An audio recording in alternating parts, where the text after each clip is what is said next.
Premier tour préliminaire de la Coupe de la Confédération CAF d'Adjer FC fait sensation sur la scène continentale en passant le cap du premier tour. Pour sa première participation, d'Adjer FC écrit l'histoire après son match nul au Nigeria. Les ambassadeurs de la SONEB se sont imposés à domicile 2-1 du coup, et enregistrant voilà, leur qualification pour le deuxième tour préliminaire de la Coupe de la Confédération. Avec la complicité de la réalisation, nous allons suivre le résumé de ce match qui opposait d'Adjer FC aux Warriors du Nigeria.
Mamadi Terry, premier assistant.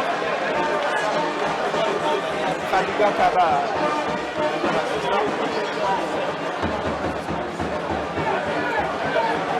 Nami Laïtori, quatrième assistant.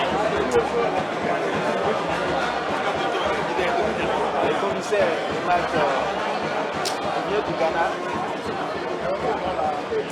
Prosper Harrison Ado. Réalisation pour l'équipe de El Karimi. Passivité de la défense de la à la 37e minute de jeu. La joie, parce qu'en cas de match, nous deux buts par contre, c'est l'équipe du Nigeria qui va se passer. Pas le droit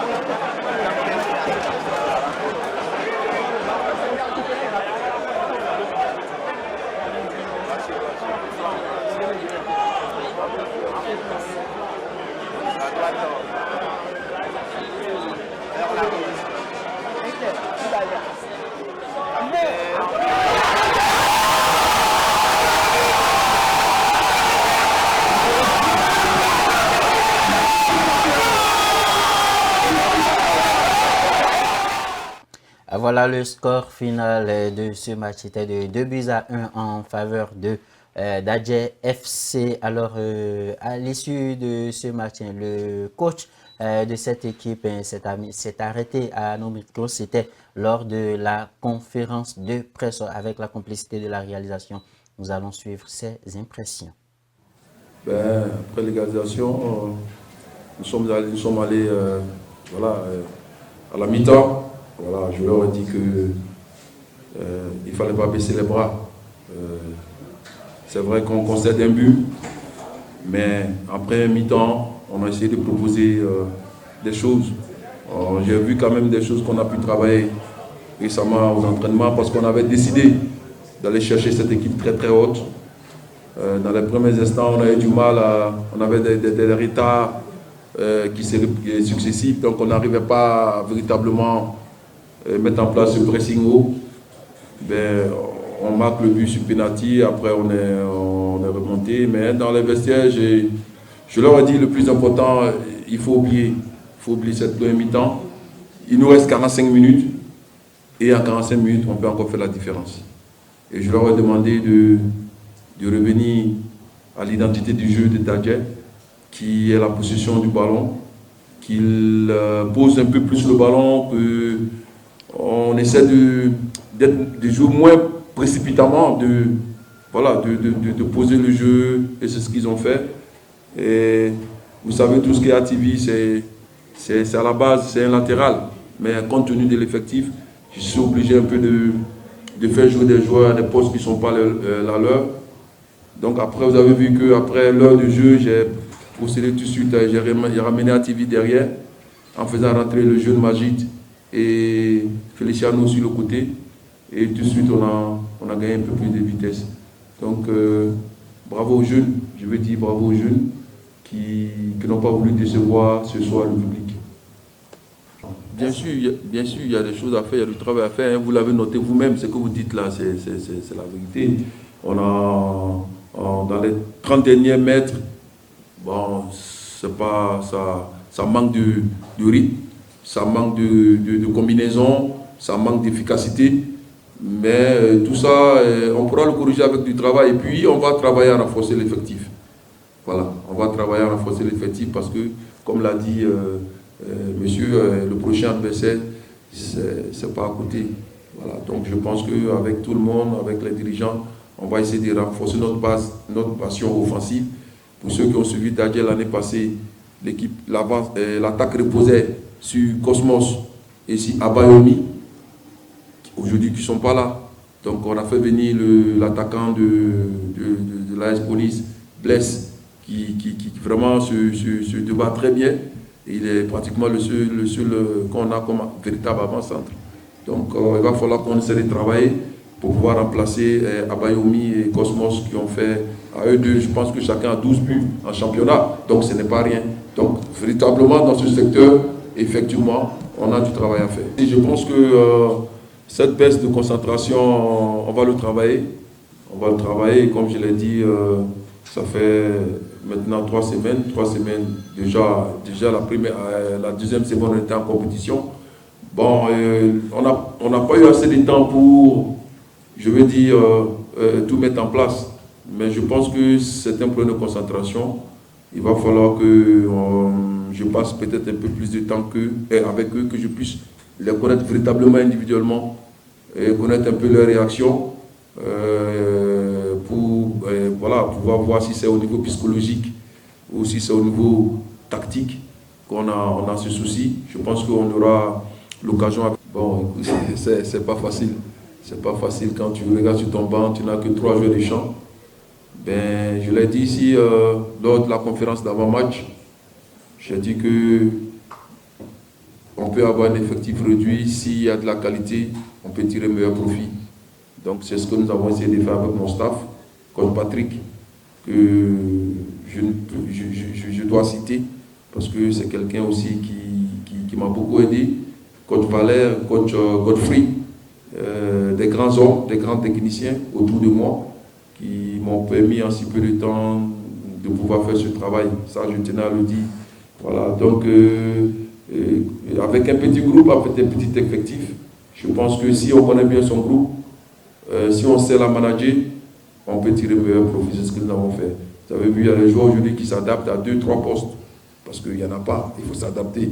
Voilà, on a vu Majid jouer en latéral droit au Nigeria, on a vu Guerra Jean-Marie jouer en excentré droit, ce qui n'est pas son poste. Donc ils ont compris, les jeunes, tout le mérite revient à ces jeunes-là qui ont accepté de rentrer dans ce que je les ai proposé. Ils ont accepté ma philosophie. Ça n'a pas été facile, mais aujourd'hui, je pense qu'ils sont récompensés par cette qualification. Bon, les impressions sont bonnes. Nos sentiments sont de joie et de gaieté. Nous pensons que nous sommes récompensés de tous nos sacrifices qu'on a eu à faire depuis le début. En 3 semaines, on a su former une bonne équipe avec une bonne ambiance et aujourd'hui, on est récompensé, on est qualifié et on est très heureux. Bien sûr que c'est possible. Et nous avons encore 2 à 3 semaines pour préparer ce match. Avec le coach, on va ensemble adopter un plan de jeu pour pouvoir battre cette équipe de Renaissance de Beka. Bon, je pense que dès le début, nous n'avons pas une pression parce que si on se dit la vérité, personne n'a cru en nous. Et donc nous nous sommes dit, voilà, nous sommes seuls, il fallait se battre, donner tout sur le terrain et voilà, on est récompensé ce soir, nous sommes très contents. C'était à l'instant les propos du coach d'Adjei FC, suivi des propos de son capitaine, Chérif Montiwa. Vous avez suivi le capitaine qui a dit personne ne comptait sur eux, hein, puisque c'est leur première participation à une compétition continentale CAF. Voilà. Et vu les problèmes autour de cette équipe, la personne vraiment ne voyait d'Adjei s'en sortir, mais d'Adjei, à la grosse surprise de tout le monde, d'Adjei se qualifie pour le 2e tour préliminaire de la Coupe de la Confédération CAF. C'est une bonne surprise et c'est une bonne affaire pour ce club-là. Oui, d'Adjei FC, c'est clairement la révélation après ce premier tour. Parce que là, personne ne s'attendait. Une équipe qu'on a pris quand même du temps à lâcher sur ce plateau pour les incohérences, parlant de la préparation. Ils n'ont pas été solides, ils n'ont pas été confiants. Parlant de préparation, il y a eu toute une longue histoire, des problèmes de préparation, des problèmes au niveau du staff, tout au long de cette équipe, genre la préparation. Et là, après la première sortie, c'est-à-dire après le 1 partout en déplacement, je me suis dit, hop, voilà une équipe qui est allée chercher le 1 partout et qui va nous faire le buzz pendant la pause, avant la phase retour. Je me suis dit, ouais, ce nul-là, personnellement, je n'avais pas trop cru en cette équipe. Je me suis dit, ouais, ben attention, on est un peu habitué quand même à ce genre de situation. Aller chercher un match en déplacement et dire, ouais, on a fait le plus dur, on a fait l'essentiel. J'attendais personnellement le match au retour pour précisément me prononcer. Voilà la chose qui a été faite. C'est vrai qu'ils ont eu ce penalty. Et là, ce qui m'intéresse, ce qui me plaît beaucoup chez cette équipe, c'est la facilité sur les coups de pied arrêtés. C'est-à-dire que quand vous voyez les 2 buts qui ont été marqués, c'est sur des coups de pied arrêtés. Le penalty qui a été transformé avec sérénité, au style d'Asamoah Gyan, on se rappelle dans les années 2010. Et le but a été égalisé. C'est vrai qu'après l'égalisation, il y a eu un peu de doute. Je me suis dit, attention au renversement des situations, attention au manque de concentration. Et là, le cerveau, le timing, la facilité avec lequel le coach quand même arrive à mobiliser sa troupe, c'est ça qui m'intéresse. Et j'ai un peu l'impression que tout au long de la préparation, ils ont travaillé les séances de coups de pied arrêtés. Vous voyez la qualité, le professionnalisme avec lequel le coup de pied arrêté a été joué. C'est au style de Ronaldo et de Messi. Par rapport à cette équipe de l'Adjei FC qui, pour moi, m'a surpris. À vrai dire, c'est la révélation, parlant de cette qualification pour cette équipe de d'Adjei. Voilà. D'Adjei et le coach Yaya Kone qui est parti avec un effectif réduit. 3 gardiens, 11 et 13 joueurs de champ, voilà, avec 16 joueurs au total, mais qui a pu s'en sortir. Il a dit dans la conférence d'après-match, des joueurs qui ont joué à des postes qui ne sont pas forcément les leurs, mais qui finalement se sont en sortis. Est-ce qu'il ne faudrait pas tirer vraiment un chapeau à ce coach-là et à cette équipe de d'Adjei, surtout l'attaquant de cette équipe-là qui s'en sort avec 3 buts en 2 matchs? Effectivement, Gidas, je pense que c'est énorme quand on parle de ce coach-là. Ils ont eu la chance d'avoir un nouvel entraîneur qui, forcément, n'a pas une maîtrise sur l'équipe, mais qui a des consignes fiables et qui est un expérimenté. Il maîtrise un peu quand on parle des compétitions continentales, il maîtrise. Et la chance qu'il a aussi, je pense que ces consignes ont été, comment dirais-je, bien travaillées reçu et appliqué par ces joueurs. Parce que, vous savez bien, vous parlez de 16 joueurs. Maintenant, c'est-à-dire qu'ils n'ont pas forcément beaucoup de joueurs au banc, mais ça m'étonne. C'est leur première préparation. Et ils ont fait cet exploit-là, ce pas-là, c'est véritablement, il faut saluer. Moi, je dis, les consignes étaient claires, parce que quand tu veux, c'est la première préparation, ils ont un mental d'acier, ils savent ce qu'ils attendent, c'est un objectif. La première participation. Oui, très bien. Donc, c'est la première participation, ils ont un mental d'acier, ils savent ce qui les attend. Et puis, ils ont aussi respecté les consignes du coach. Je vous l'avais dit tantôt, le coach n'est pas des moindres, donc je pense que c'est une équipe que moi j'apprécie. Et l'attaquant aussi, qui a marqué, il est à 2 matchs, 3 buts, c'est formidable. Il a réussi à marquer, même à l'extérieur, au Nigeria, ici aussi, il a marqué 2 buts, c'est exceptionnel. Et il faut saluer l'étranger parce que c'est un Ghanéen, il n'est pas béninois. Et il maîtrise aussi le football africain. Bravo à cette équipe qui a fait forte sensation. Ok, voilà. C'est vrai que dans ce match en face, il y avait une équipe quand même qui n'était pas assez robuste comparativement aux autres qu'on connaît, égyptiens, camerounais ou ivoiriens, etc. C'est une équipe qui a joué la deuxième division, qui s'est qualifiée, qui a été championne, pour ne pas dire l'équipe pour la première, qui s'est qualifiée pour la première division du championnat nigérien. Donc c'est pas n'importe, c'est pas une petite équipe. C'est pas une petite équipe. Ben, quand je vois ce qui est en face, ce n'est pas quand même les révélations où on peut me dire ouais voilà une grosse équipe. C'est-à-dire que c'était une équipe prenable. Mais n'en déplaise, on va quand même saluer cette équipe de Dadje FC qui quand même a su quand même tirer son épingle du jeu. Voilà. La prochaine manche, hein, ça sera dans 3 semaines, dans moins de 3 semaines, hein, où Dadje jouera la Renaissance sportive de Berkane. C'est au Maroc, c'est pas à côté. Nous sommes de cœur avec eux. Nous allons continuer. J'allais dire, à les soutenir, à pousser. Et moi, avant de fermer cette page de Dadje, je veux faire un clin d'œil à l'équipe technique et à l'équipe organisationnelle ou, comme on appelle, l'attaché de presse, il faut le dire, de cette équipe de Dadje qui n'a pas lésiné sur les moyens afin de vraiment mobiliser les gens derrière cette équipe de Dadje. Surtout, la presse qui était vraiment au nombre, s'il faut le dire ainsi, au stade général Mathieu Kérékou pour soutenir, pour relayer l'information autour de cette qualification historique pour le deuxième tour préliminaire de la Coupe de la Confédération CAF dont prendra part Dadje FC dans les jours à venir.